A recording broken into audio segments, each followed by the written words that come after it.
Iran is boiling.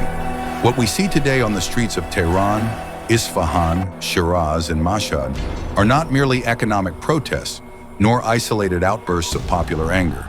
What is happening now is a breaking point, a moment in which internal and external forces collide, observe one another, and test their limits. And when this happens in Iran, the impact is never local. It echoes across the Middle East, crosses oceans, and reshapes the entire chessboard of global geopolitics. Millions of Iranians have taken to the streets driven by a deep economic crisis, suffocating inflation, rising unemployment, and a collective sense that the future has been stolen from them.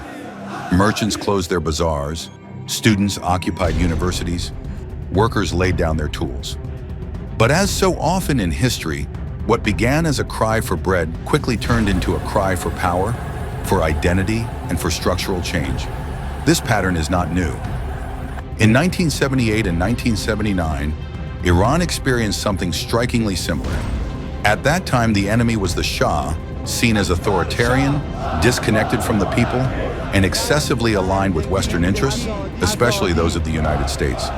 The revolution that followed toppled an ancient monarchy and brought to power a theocratic regime that promised justice, sovereignty, and independence. 4 decades later, the historical irony is brutal. Now it is that very regime facing the streets. But there is a fundamental difference between 1979 and today. In 1979, the conflict was essentially internal, even though it was influenced by the Cold War. Today, Iran stands at the center of an open global confrontation. Every step taken in Iran's streets is watched in real time by Washington, Tel Aviv, Moscow, and Beijing. And every decision made by the regime carries the potential to ignite something far larger. The United States has made this clear.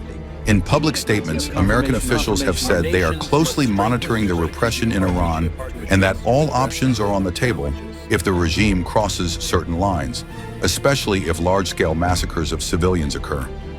This language is not accidental. In the vocabulary of American diplomacy, it sends a direct message. Military intervention is not off the table. And when the United States speaks of intervention, the world listens, and it listens with fear. History shows that Washington rarely makes empty threats when it sees a strategic opportunity. The rhetoric of defending human rights, protecting civilians, and promoting democracy has been used before to justify direct or indirect actions in multiple countries. For Iran, this creates an almost impossible dilemma. If the regime represses with full force, it risks providing the perfect pretext for foreign intervention. If it pulls back, it signals internal weakness, something extremely dangerous for a theocracy built on the image of absolute control. It is a chess game in which any move can be fatal. Israel watches all of this as one watches an earthquake forming. For Tel Aviv, Iran is not merely a political problem, but an existential threat. Iran's nuclear program, its support for armed groups across the region, and its growing influence in countries like Lebanon, Syria, and Iraq make the weakening of the Iranian regime a long-standing strategic objective. Publicly, Israel expresses support for the Iranian people. Behind the scenes, it works to ensure that any collapse of the regime serves its security interests. But the chessboard does not end with the United States and Israel. On the other side stand Russia and China, two powers that see Iran as a key piece in challenging American hegemony. Moscow views Tehran as a strategic ally in the Middle East, a military partner, and a counterweight to Western influence. Beijing, meanwhile, depends on Iranian oil, invests heavily in the country's infrastructure, and sees stability in Iran as essential to its long-term global projects. If the United States were to strike Iran, it would not be just a regional conflict.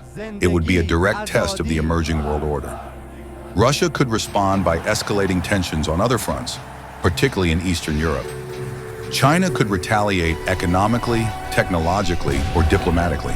An already fragmented world would slide into a spiral of instability. And then comes the question that haunts strategists across every continent. How far are the United States willing to go? The hardline rhetoric against Iran comes at a moment when Washington is seeking to reaffirm its global strength after years of internal and external challenges. Demonstrating power in the Middle East may serve as a warning not only to Tehran, but also to Moscow and Beijing. At the same time, Iran knows that an open war with the United States would be devastating, but it also knows that fully backing down could mark the beginning of the regime's end. That is why it bets on a strategy of controlled resistance. Enough repression to maintain power, but carefully calibrated to avoid crossing lines that would justify immediate direct intervention. Meanwhile, on the streets, the Iranian people find themselves caught in the middle of this geopolitical crossfire. Many protesters reject both the regime and any foreign intervention.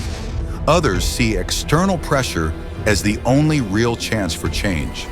This internal divide makes the movement even more complex, more unpredictable, and more dangerous. History teaches that revolutions rarely follow predictable scripts. The 1979 revolution did not end the way many of its participants had imagined.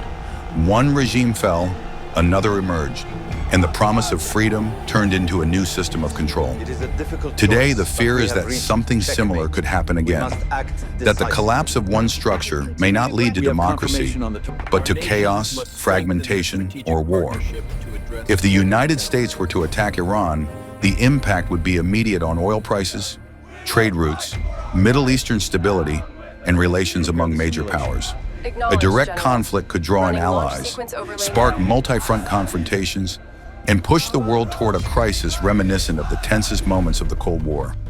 But now with more actors, more technology, and less control. Iran at this moment is a mirror of a world in transition, a world where old power structures are being questioned, where American hegemony is challenged, where new alliances are forming, and where the line between internal protest and global war grows increasingly thin. Nothing happening now is small. Nothing is isolated. Every shout on the streets of Tehran echoes through the corridors of the Pentagon. Every threat made in Washington reverberates in Iranian bunkers. Every move by Israel is watched closely by Moscow and Beijing, and every decision made today could redefine the next decade of international politics. The final question is not only whether Iran will endure, whether the regime will fall, or whether the protests will succeed. The real question is whether the world is prepared for the consequences of what may emerge from this collision. Because when Iran shakes, the entire planet feels it. And perhaps very soon, history will remind us once again that great wars rarely begin with bombs. They begin with crowded streets, veiled threats, and decisions made far from the cameras. While the world watches, unsure whether there is still time to prevent the next global collapse.